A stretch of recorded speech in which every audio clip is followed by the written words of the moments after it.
안녕하세요. 힐링 여행자입니다. 오랜만에 여러분들 앞에 이렇게 의자에 앉았습니다. 여행 영상 잘들 보고 계십니까?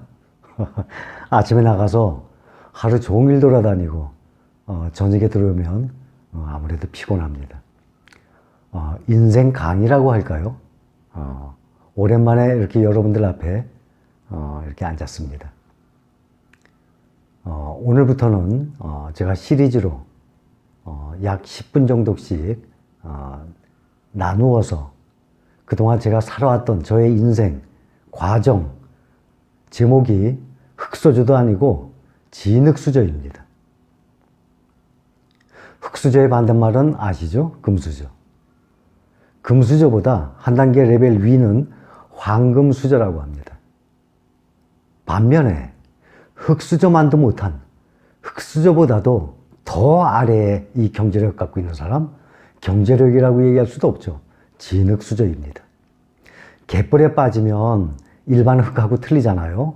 한번 빠지면 이 헤어나오기, 빠져나오기가 쉽지가 않습니다.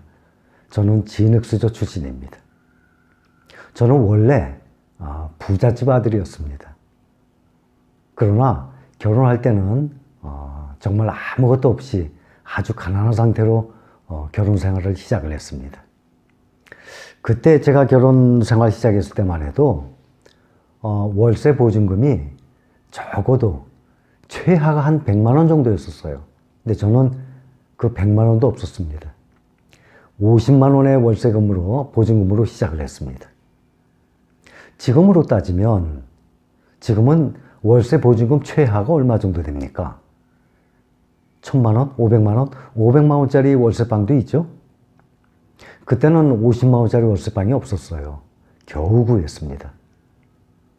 그런데 시청하시는 여러분들 보면 10년 전, 20년 전, 30 몇 년 전에 결혼하셨죠? 여러분들 생각해 보세요. 신혼살림 차렸을 때 얼마로 시작하셨습니까? 뭐 내 집 갖고 시작하셨다면 그건 정말 금상첨화죠. 보통 몇 천만 원, 평균 몇 천만 원을 가지고 시작을 했을 겁니다. 그러니 지금 현재 인재 신혼인 분들, 아직 결혼 안 하신 분들보다는 중장년층 분들이 많이 계시기 때문에 보시는 분들이 이분들은 보통 10년, 15년, 20년, 30 몇 년 전에 결혼하셨을 거예요. 저보다 먼저 결혼하신 분들도 계시고 의외로 만 65세 이상 되시는 분들이 시청자의 20%입니다. 5명 중에 1명이 만 65세 이상입니다. 저도 의외였습니다. 이렇게 나이 드신 분들도 유튜브를 상당히 많이 보시는데 사실 나이 많이 먹어서 그렇죠?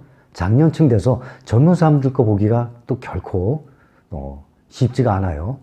또 어느 정도 나이 또래 레벨이 맞아야 되는 거 아니겠습니까? 저는 50만 원짜리 월세금으로 시작했어요.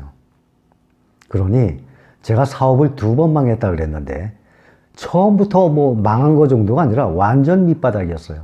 정말 대한민국 사람을 경제력으로 재산 순위대로 1등 맨 앞에 삼성 이건희 회장부터 쭉 세운다 그러면 저는 아마 대한민국 국민의 제일 꼴찌에 서 있었을 겁니다. 그런데도 저는 불행한 건 몰랐었어요. 저는 아주 신혼 때도 행복하게 살아왔습니다. 저뿐만 아니라 저 집사람도 그렇게 얘기합니다. 저희는 신혼 때 아주 가난했어요. 하다가 30대 후반에 한번 망해서 다시 또 떨어졌을 때도 저희는 좌절 안 했어요. 저희는 돌이켜보면 참 행복했었어요.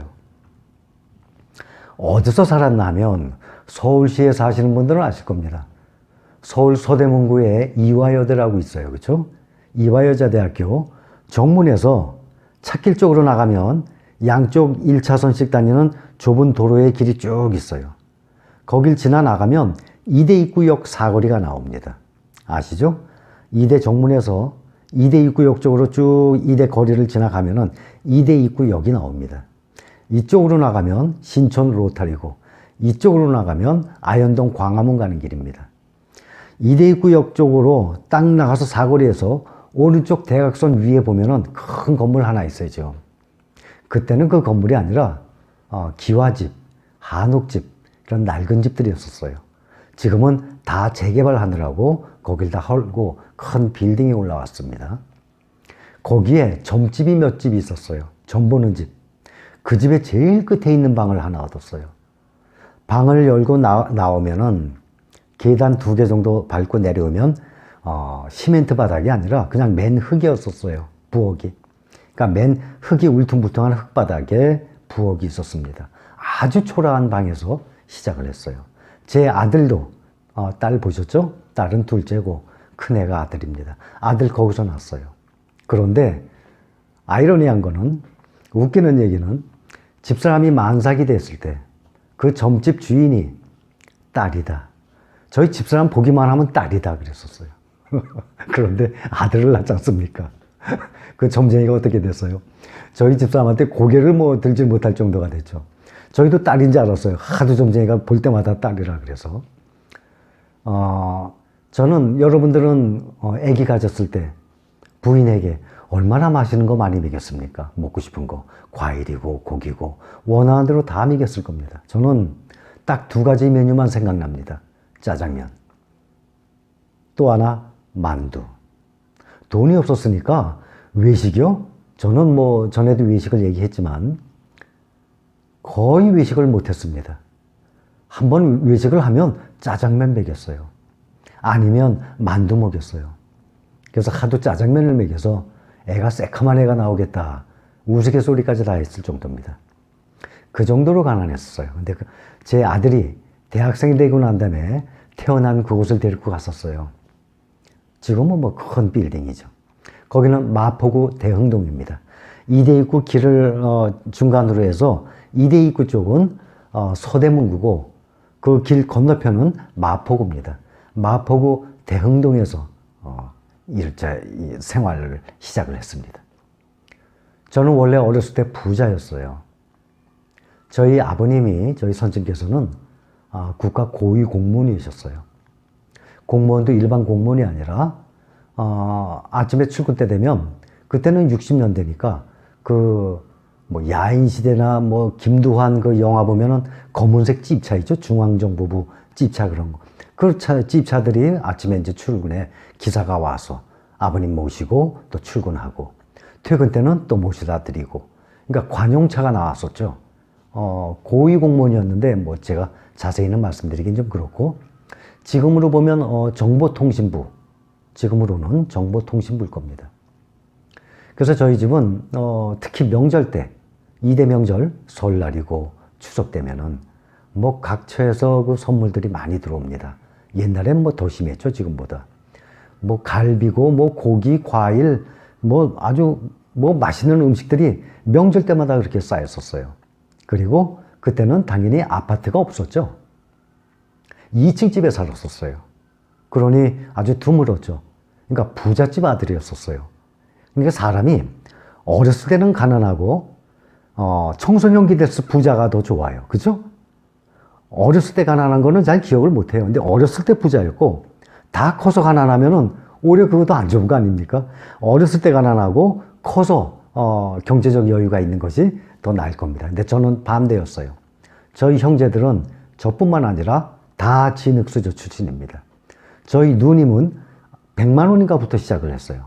저는 50만 원 가지고 시작했고, 제 밑에 동생은 무조건 미국행 비행기 티켓 하나만 가지고, 편도만 가지고 무조건 미국으로 갔어요. 36, 7년 전에. 그러니까 저보다 고생을 더 했죠. 그 머나먼 땅에서 말도 안 통하고 아는 사람도 하나도 없는 데서. 지금은 큰 부자가 됐습니다. 제가 조금씩 말씀을 드릴 겁니다. 또 저희 외가는 6.25 남침 때 1950년도에 북한 괴뢰군들이 내려와서 저희 외갓집이 그 동네에서 제일 넓고 큰 집이었어요. 아예 거기다 진을 치고 집 마당과 집 안에는 장교들 숙식을 했다 그럽니다. 그 다음에 대문 밖에는 이제 병사들 천막 치고 병사들이 생활했다고 합니다. 그러니까 거기가 작전구역이었겠죠. 그러니까 그 정도로 집이 넓었었어요. 그러니까 외갓집도 부자였고, 또 저희 아버님도 고위공무원에, 저희가 어렸을 때는 참 부자로 살았었는데, 아버님이 돌아가실 때가 되니까 지병을 얻으셨어요. 좀 일찍 돌아가셨습니다. 그 명절 때마다 오던 선물이 다 끊어졌습니다. 몸 좀 알아 누우시니까 그렇게 변하더군요. 근데 그건 사람의 심리니까 지금도 마찬가지죠. 그런 건 뭐 어쩔 수 없어요. 제가 결혼할 때는 정말 모든 우리 가정에 우리 집안의 재산이 다 날아간 상태였어요. 그 이유는 크게 두 가지인데 제가 말씀드리기는 곤란해서 그 문제는 생략을 하겠습니다. 그래서 결혼할 때 결혼 반지요? 그런 것도 없었어요. 장롱만 어디 가구점, 일반 싸구려 가구점 가서 장롱 하나 사고 소꿉장을 하듯이 뭐 그릇이고 뭐 필요한 거 숟가락 젓가락 아주 일부분만 사갖고 신혼생활을 시작을 했습니다.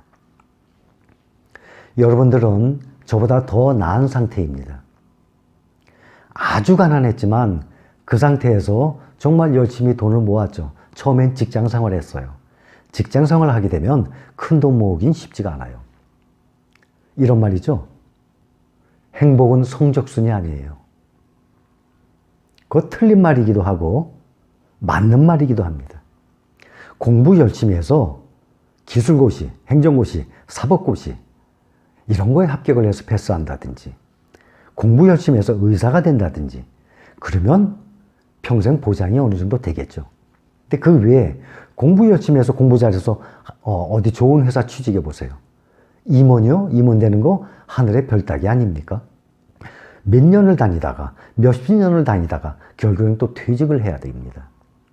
회사는요 정말 그 사람이 특출난 기술이 아니면 특출난 능력이 아니면 많은 월급을 안 줍니다. 그 회사에 그 사람이 기여하는 그 몫에 해당하는 금액의 월급만 정확히 줍니다. 그렇기 때문에 웬만한 직장 생활을 해서는 돈을 모은다는 게 결코 쉽지가 않아요. 열심히 일을 해서 정말 알뜰하게 모아서 집장만 하시고 돈을 점점 불려나가는 분들도 계시겠지만 보편적으로 말씀을 드리는 겁니다.